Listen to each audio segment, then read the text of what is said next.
Former Baltimore prosecutor Marilyn Mosby will not be serving jail time in her federal fraud and perjury case.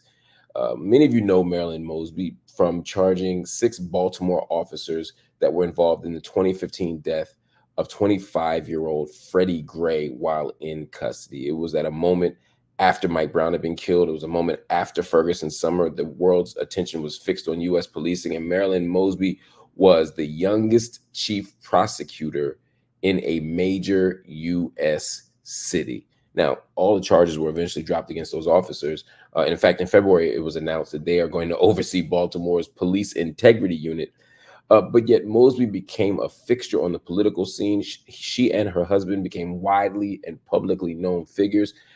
And then the trouble began. Mosby was facing 40 years in federal prison for lying about her finances to withdraw retirement funds early during the pandemic and falsely claiming a $5,000 gift from her husband to buy a Florida condo.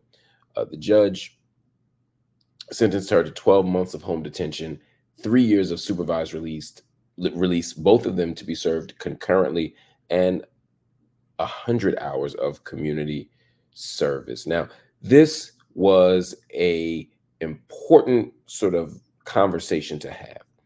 I'm not getting into Marilyn Mosby's choices, whether she was right or wrong, innocent or guilty in terms of the actual actions. Ultimately, she pled guilty, or she was found guilty, and Marilyn Mosby was looking at this time, and the question was, is 40 years in prison a legitimate sentence for this woman? She didn't take anybody's money. She didn't steal from taxpayers. Nobody lost anything. At some point, we have to ask ourselves, is prison the solution to these problems? For white men, most judges say no. For white women, the public, the judges, everybody usually says no. Oh, they made a bad choice, make them pay the money back. Everybody's restorative when it comes to white people. Everybody's an abolitionist when it comes to white women and their crimes of this sort.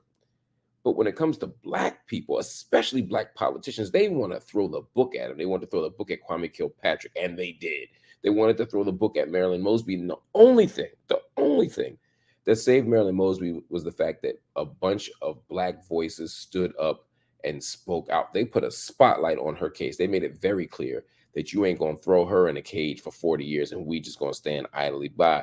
I want to give a special shout out to Angela Rye, my dear friend and sister, who stood up and rode for Marilyn Mosby, made it clear to the world that this was an unfair situation. I also saw Marilyn Mosby with Tiffany Cross and Andrew Gillum, who share a podcast with Angela Rye. They all spoke up and spoke out. I watched Roland Martin courageously and fiercely protect and defend Marilyn Mosby here. Again, nobody is saying Marilyn Mosby is perfect. The question is, are black people going to get a different sentence? Are black people going to get different time than their white counterparts? The answer has to be no if we're going to call ourselves anything close to a fair system, if we're going to call ourselves anything close to a democracy. So that's that on that. But let's keep going. I know we got a lot to cover in a short amount of time. Actually, let me add one more thing. I got to say this one more thing. Don't get mad.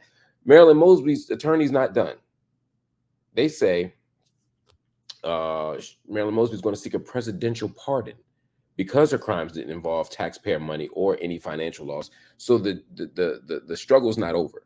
Marilyn Mosby won't be going to jail. She won't be going to prison, but Joe Biden has an opportunity to do the right thing here. It probably won't be Trump if he becomes president, although sometimes he does that just to troll. But Marilyn Mosby absolutely can get a pardon, and Joe Biden has pardoned worse people for worse stuff. So, Mr. President Joe Biden, let's get these proceedings proceed.